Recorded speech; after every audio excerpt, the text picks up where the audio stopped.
మీ తప్పులు ఎత్తి చూపితే భూస్థాపితం చేస్తారా? చంద్రబాబు గారు ఏంటంటే ఈ భూతాల భాష, భూస్థాపితం భాష ఇవన్నీ మాట్లాడతారు, మళ్ళీ ఎదురు దాడి చేస్తారు. వారి పత్రిక ఏమో ఇట్లా నేనైతే వక్రీకరించిందని అనుకుంటున్నాను. మీరేమనుకుంటున్నారు? నిజంగా జగన్ గారు ఆ మాట అన్నారా? తీరా చూస్తే ఆ ప్లకార్డు పెట్టింది టీడీపీ అని వాళ్ళ సాక్షిలో ప్రముఖంగా వచ్చింది. మరి దాన్ని వాళ్ళు వేశారో లేదో నాకు తెలియదు. కానీ బట్ ఈ పరిణామాలు చూస్తే మీకేమనిపిస్తుందండి? ప్రతిదాన్ని జగన్ గారు చెప్పిన ప్రతి మాటను వక్రీకరించి మొత్తం డైవర్ట్ చేయడం ద్వారా చంద్రబాబు గారికి ఏమన్నా ప్రయోజనం కలుగుతుందా? అట్లాగే హత్యలు చేయవచ్చనిందా చూశారు కదా, రంగళలో ఆయన ఏం మాట్లాడారు, ఇతర చోట్ల ఆయన అట్లా పోలీసులను బెదిరించారు. ఇవన్నీ అప్పుడు అపోజిషన్లో ఉన్నప్పుడేమో అట్లా చేశారు, ఇప్పుడేమో హత్యలు చేయవచ్చని చెబుతున్నారా అని ఒక చిన్న పదాన్ని తీసుకుని దాన్ని ఇట్లా అల్లుతున్నారు.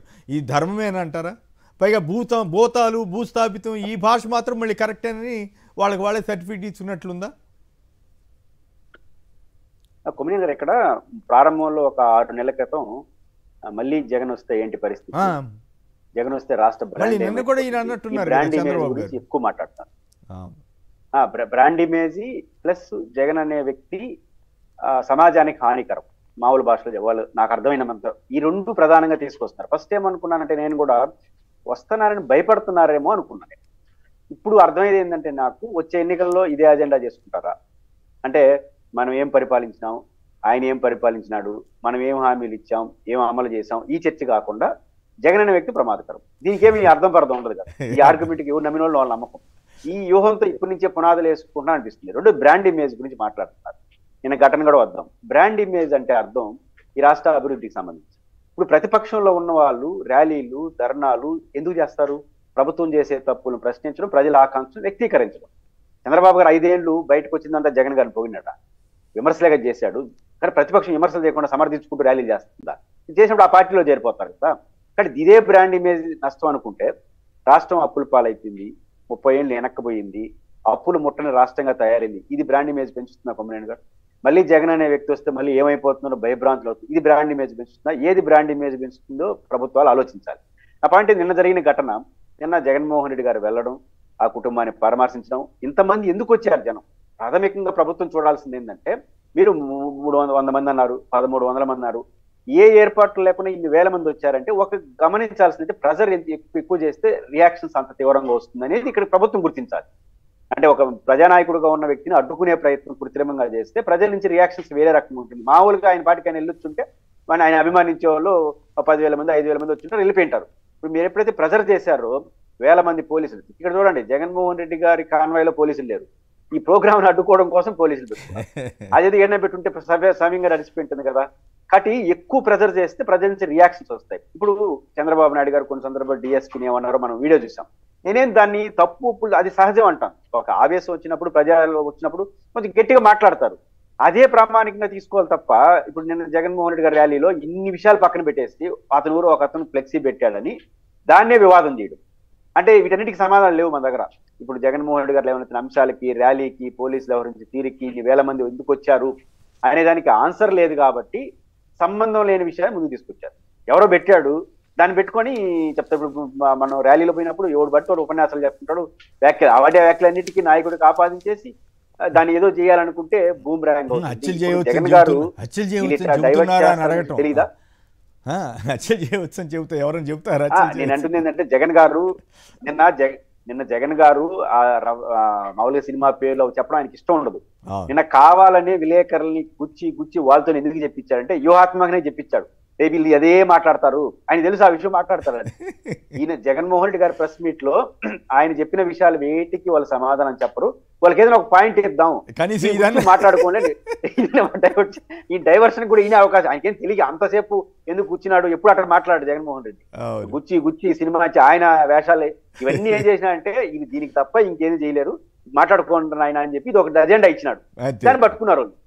కాబట్టి జగన్మోహన్ రెడ్డి వ్యూహాత్మకంగా మాట్లాడినాడు, ఆయన ఏమి డైవర్ట్ చేయరని కదా, డైవర్ట్ చేస్తారు, ఇట్లా మాట్లాడుకుని జనం నవ్వుకుంటారు. అంటే ఆయన అడిగిన మిగతా ప్రశ్నలు ఏడి సమాధానం చెప్పకపోయినా కనీసం దీనికన్నా రియాక్ట్ అయితే కొంత జనంలోకి వెళ్తుందని ఉద్దేశం. జగన్మోహన్ రెడ్డి చాలా వ్యూహాత్మకంగా మాట్లాడు, ఎందుకంటే దీని ఎట్లా సమాధానం చెప్పరు, దీన్ని మాట్లాడినా అంటే ప్రజల ముందు చులకనవుతారు. ఇప్పుడు జగన్ మాట్లాడిన ఒక గంట విషయాలు పక్కన పెట్టేసి ఆయన రఫా రఫా అన్న మాటనే మాట్లాడుకుంటున్నారంటే ఈ పరిస్థితి. అట్లే మాట్లాడుకుంటే నేను సిగ్నల్ ఇచ్చినాడు, లేకపోతే అంతసేపు మాట్లాడే వ్యక్తి కాదు, ఇవన్నీ డైవర్ట్ అవుతాయని ఆయన తెలియదా. కాబట్టి జగన్మోహన్ రెడ్డి డైవర్షన్ కూడా ఏం చేయాలో కూడా ఆయన డిసైడ్ చేసి వాళ్ళకి అవకాశం ఇచ్చినట్టుగా నాకైతే అంటే అది కాదు, ఈయన అనొచ్చా మాటలు హత్యలు చేయవచ్చు అని చెబుతున్నారా అని అనొచ్చా? తెరా చూస్తే అతను టీడీపీ అతను అంట కదా. ఇప్పుడు నేను కూడా దీనికి ఎందుకు ప్రాధాన్యత ఇవ్వలేదంటే ఫస్ట్లోనే మిగతా అంశాలు దెబ్బతింటాయి, అసలు విషయాలు పోకూడదనే ఉద్దేశంతో చివరికి పెట్టా ఈ టాపిక్ని. అలాగే మీరు గమనించారా, తేజేపీ వారిని నరుకుతా అన్నాడంటే మంచిదే కదా అని జగన్ గారు అన్నారంటండి. ఎంత అన్యాయం అండి. ఇట్లాంటివి రాస్తే ఆ పత్రికకి మరి విలువ పెరుగుతుందా తగ్గుతుందా? మీరు విన్నారా? పోనీ మీరు నమ్ముతున్నారా ఆయన అట్లా అన్నారని? అంటే జగన్ గారు స్పందించిన తీరేంటంటే కోపం వస్తుంది కింద వాళ్ళ పార్టీ శ్రేణుల్లో కానీ కోపం వస్తుంది. ఏంటి ఇట్లా చేస్తున్నారు మనం వస్తే ఏదో చేయాలనే కోపం వస్తుంటుంది కదా, సహజంగా కదా, రాజకీయాలు వస్తుంటాయి. ఖచ్చితంగా అవన్నీ కంట్రోల్ చేసే ప్రయత్నం అని చేస్తున్నాడు. చట్టబద్ధంగానే వ్యవహరిద్దాము, సీరియస్ వార్నింగ్ ఇస్తున్నాడు. అపక ఆగాలి కదా. అపక ఆగకుండా ఇప్పుడు ప్రతిరోజు మీడియా డిబేట్లు పెట్టి వాడిని ఎందుకు అరెస్ట్ చేయలేదు? ఇదే కదా, అరెస్ట్ చేస్తే అది ఎట్లా కరెక్ట్. ఇప్పుడు మా డిబేట్లన్నీ ఏమైందంటే 1 year గా పలానా ఎక్స్ని అరెస్ట్ ఎందుకు చేయలేదంటే అరెస్ట్ చేయలేదు ఎందుకు చేయలేదో గొడవ డిబేట్. అరెస్ట్ చేసేస్తే అరెస్ట్ చేయడం కరెక్ట్. ఇదే కదా రోజు డిబేట్లు. ఆ స్థాయికి వెళ్ళిపోతే ఈ పక్క నుంచి కోపతాపాలు వస్తే ఎవడో ఒకటి ప్రదర్శిస్తూ ఉంటాడు. ఇంకా ఆపండి రా బాబు అని చెప్పి జగన్మోహన్ రెడ్డి గారు సీరియస్ గా వార్నింగ్లు ఇస్తున్నారు. జగన్ గారు కూడా వార్నింగ్ లేకపోతే వీళ్ళు రెచ్చిపోతారు. ఇప్పుడు రాష్ట్ర సాక్షిలో జరిగినటువంటి ఇష్యూలో ఆఫీసుల మీద దాడికి పోయినప్పుడు జగన్ గారు నేను సీరియస్ గా తీసుకుంటున్నానని చెప్పకపోతే ఇప్పుడు శివశంకర్ గారు ఏం చెప్తారు? మనం గారు రియాక్ట్ కాదు అంటాడు. అంతే కదా పార్టీ. బేసిక్ ఆ కంట్రోల్ కావాలంటే, కింద కంట్రోల్ కావాలంటే నాయకుడు నేను చూసుకుంటాను.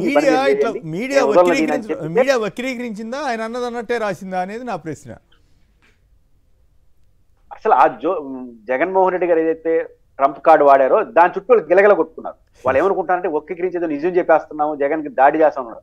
జగన్ వేసిన ట్రంప్ లో కుట్టుకొని ఆ చులకనైన వ్యాఖ్యల్ని వాళ్ళ అజెండాగా చేసుకోవడం ద్వారా చులకన అవుతున్నాము అనే విషయం మర్చిపోతున్నారు. జగన్ టార్గెట్ అన్నారు. జగన్ ఆ చులకన చేయండి రా బాబు ఈ పేరుతో అని చెప్పి ఆయన ఇచ్చేయాడు మీకు. దాన్ని పట్టుకొని ఊగులాడారు. ఇప్పుడు ఎవరు సక్సెస్?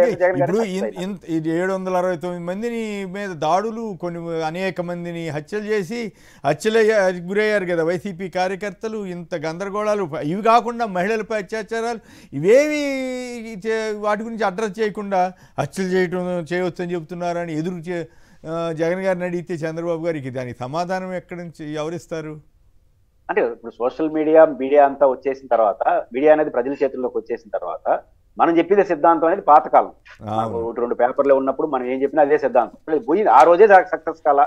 అవును, ఓకే, కొన్ని మీడియాలే ఉన్నప్పుడు రాజశేఖర రెడ్డి గారు ముఖ్యమంత్రిగా అయినప్పుడు ఏముంది కాంగ్రెస్? అవును, ఆ రోజు నాకు ఆశ్చర్యం అనిపిస్తుంది. ఆ రోజుల్లో ఎన్ని వ్యతిరేక వార్తలు రాసేవాళ్ళం, ఎన్ని కథనాలు రాసేవాళ్ళం, రకరకాలుగా ఉండేవి. మంచి ఉంటుంది, వ్యతిరేకత ఉంటుంది. అప్పుడు అయినా అప్పట్లో ఈవెన్ చంద్రబాబు గారి గవర్నమెంట్ ఉన్నప్పుడు కూడా రాసాం, వ్యతిరేకం రాస్తాం, పాజిటివ్ రాస్తాం, ఇది రాస్తాం. కానీ ఇప్పుడు అసలు అచ్చంగా పై విచిత్రం ఏంటంటే ప్రతిపక్షం మీద వ్యతిరేకతతోటి దాడులు చేయడం, ప్రతిపక్షం మీద దాడులు చేసే సందర్భం ఇప్పుడే చూస్తున్నాం. ఇంతకుముందు ఎప్పుడు మీడియా అన్నది రాజకీయ పార్టీ ప్రతినిధిగా మారిపోయిన తర్వాత రాజకీయ పార్టీ ఏం చేస్తుందో వాళ్ళు అదే చేస్తారు. మనం గమనించే ఏంటంటే రాజకీయ పార్టీ ప్రతినిధిగా భూతాల భాష, భూస్థాపితం భాష వాడితేనేమో కరెక్ట్ అంట. ఈయన ఏదన్నా అది సరదాగా రఫా అని అంటే ఇంకే ఉందమ్మో హత్యలు చేయమంటూ కరెక్ట్. ఇప్పుడు ఆయన ఊరే పెట్టుకున్నాడు, ఆయన తెలుగుదేశం వాడు, ఆయన మారాడేమో, ఆయన కోపం ఉందేమో అని చెప్పుకున్నాడు. ఆయన జగన్మోహన్ రెడ్డి గారు తన భాషలో ఎప్పుడు కూడా అభ్యంతరకర భాష వాడు. ఆయన ఒక గంట సేపు అయినా మాట్లాడి, 2 గంటలు మాట్లాడి, ఒక పదం కూడా ఎక్కడ ఆగ్రహం కూడా పరోక్షంగా చెప్తాడు. స్టెబిలిటీ జగన్ గారికి ఉంటుంది. అంటే జగన్ పార్టీ పత్రికలన్నీ పార్టీ ప్రతినిధిగా మారిపోవడం వల్ల ఆ పార్టీ యొక్క మనోభావాలను వ్యక్తీకరిస్తాయి. ఇంకా దానికి ఎదుర్కోవడం తప్ప చేయగలిగింది.